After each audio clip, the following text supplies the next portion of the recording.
Dear students, आज ये solid state का जो है ये थर्ड वीडियो है। और इस वीडियो में हम आपको बताएंगे कि लैटिस एवं लैटिस पॉइंट क्या होता है और कैसे इनको डिफाइन किया जाता है। तो लैटिस को हिंदी में जालक भी कहा जाता है। तो स्टार्ट करते हैं। जालक एवं जालक बिंदु।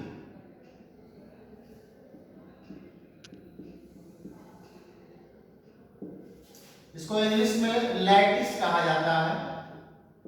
Lattice and lattice point.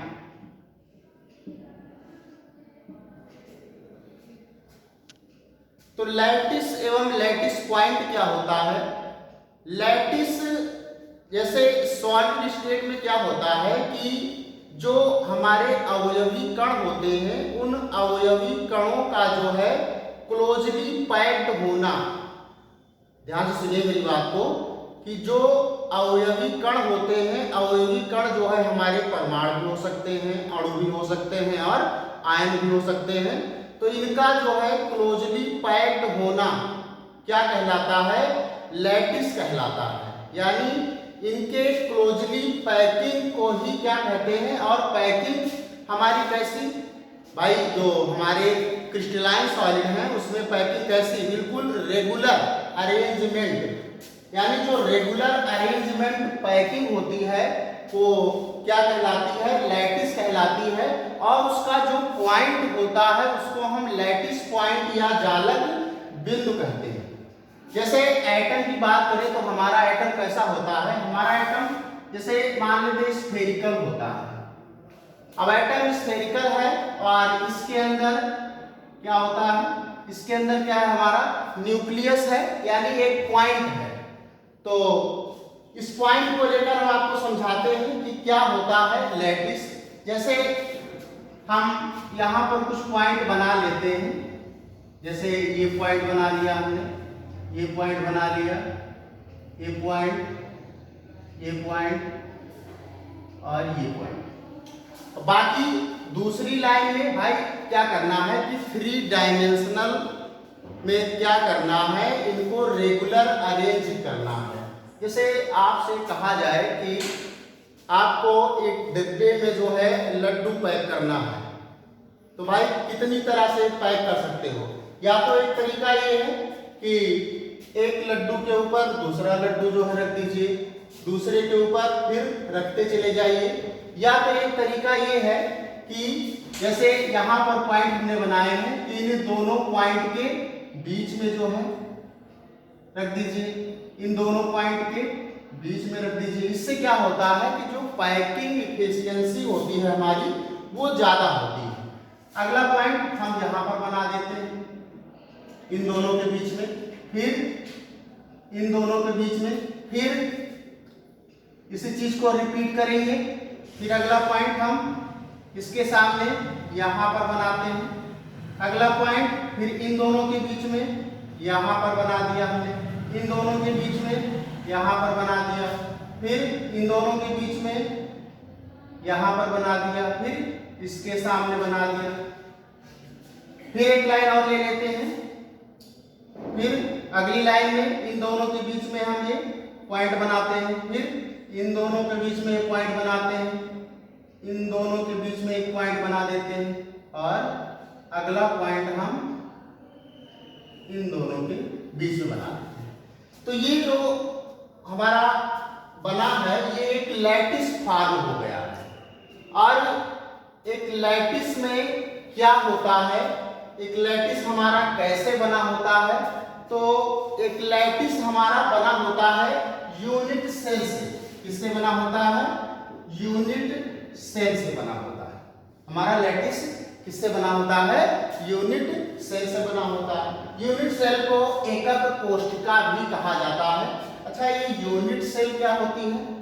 Unit cell क्या होती है कि स्मॉलेस्ट पार्ट होती है, यानी सबसे छोटा कण होता है, सबसे छोटा अवयवी कण, जो क्या करता है कि एक लैटिस को फॉर्म करता है।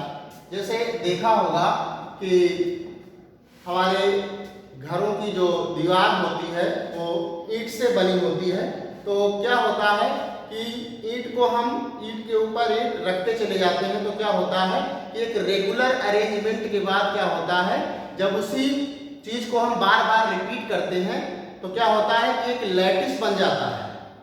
और जो ईंट हमारी होती है वो यूनिट सेल होती है हमारी। अब यहाँ पर देखिए, जैसे एक लैटिस है, अब इसमें हम यूनिट सेल कैसे बनाएंगे।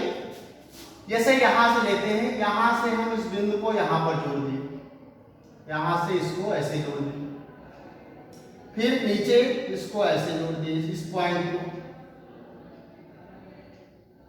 इसको हमने यहां से जोड़ दिया, इसको हमने यहां से जोड़ दिया, और ये हमारा यहां से, और इसको हमने यहां से। तो ये क्या हुआ कि एक बॉक्स बन गया। क्या बन गया? एक बॉक्स बन गया। तो ये हमारी क्या है कि एक यूनिट सेल है। क्या है? यूनिट सेल है। और इसमें जो हमारे पॉइंट हैं वो हमारे क्या हैं? उनको हम कहते हैं लैटिस पॉइंट। क्या कहते हैं?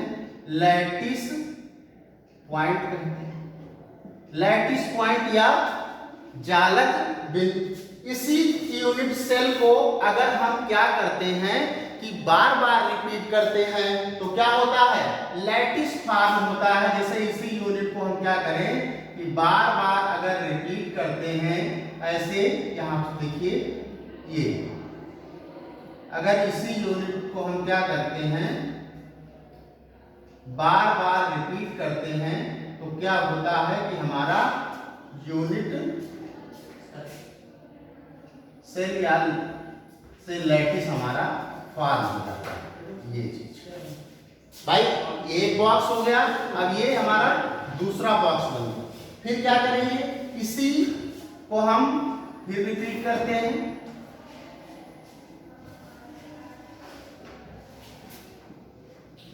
इसी चीज को, ये देखिए, इसी चीज को हम अगर फिर रिपीट करते हैं तो फिर क्या होता है? फिर हमारी एक बॉक्स बन गया। तो यानी यूनिट सेल को हम जब बार बार रिपीट करते हैं तो क्या होता है कि हमारा लैटिस बनता है। क्या बनता है? लैटिस बनता है। अब बात करते हैं यूनिट सेल की। तो जो यूनिट सेल होती हैं वो मुख्यतः दो प्रकार की होती हैं। कितने प्रकार की? दो प्रकार की यूनिट सेल होती हैं। एक तो हमारी यूनिट सेल है जिसको हम प्रिमिटिव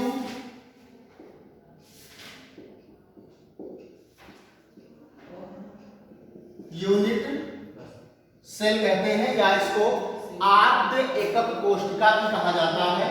और दूसरी जो यूनिट सेल है हमारी, वो हमारी सेंटर्ड यूनिट सेल है। क्या है?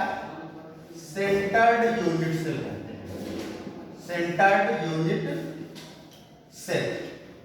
तो दो प्रकार की यूनिट सेल है, एक तो प्रिमिटिव यूनिट सेल, दूसरी सेंटर्ड यूनिट सेल। तो यूनिट सेल क्या होता है कि यूनिट सेल को जब हम बार बार रिपीट करते हैं तो क्या होता है? हमारा लैटिस फॉर्म होता है। क्या फॉर्म होता है? लैटिस फॉर्म होता है। और जो सेंटर्ड यूनिट सेल है ये हमारी क्या होती है? तीन प्रकार की यूनिट सेंटर्ड यूनिट सेल होती हैं। सबसे जो पहली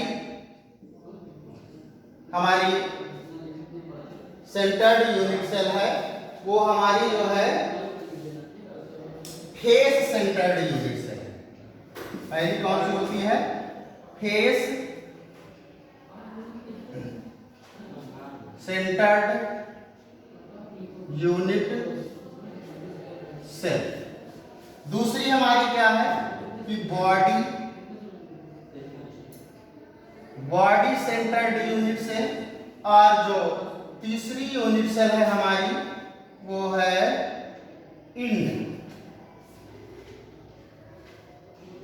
इंड सेंटर्ड यूनिट सेल। तो 3 प्रकार की यूनिट सेल हैं, यानी टोटल मिला के जो है 4 प्रकार की हमें यूनिट सेल पढ़ना है।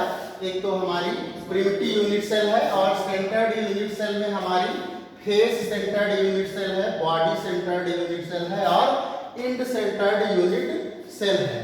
ये फेस सेंटर्ड, ये इसको फलक केंद्रित एकक कोशिका कहा जाता है, और ये काय केंद्रित एकक कोशिका होती है, और ये हमारी अंतः केंद्रित एकक कोशिका होती है। तो ये 3-4 प्रकार की यूनिट सेल हैं जिनके बारे में हमें पढ़ना है, और ये यूनिट सेल समझ में आ गया होगा कि क्या होता है और लैटिस एवं लैटिस पॉइंट क्या होता है। बाकी नेक्स्ट वीडियो में हम ये जितने प्रकार की यूनिट सेल हैं इनके बारे में अध्ययन करेंगे।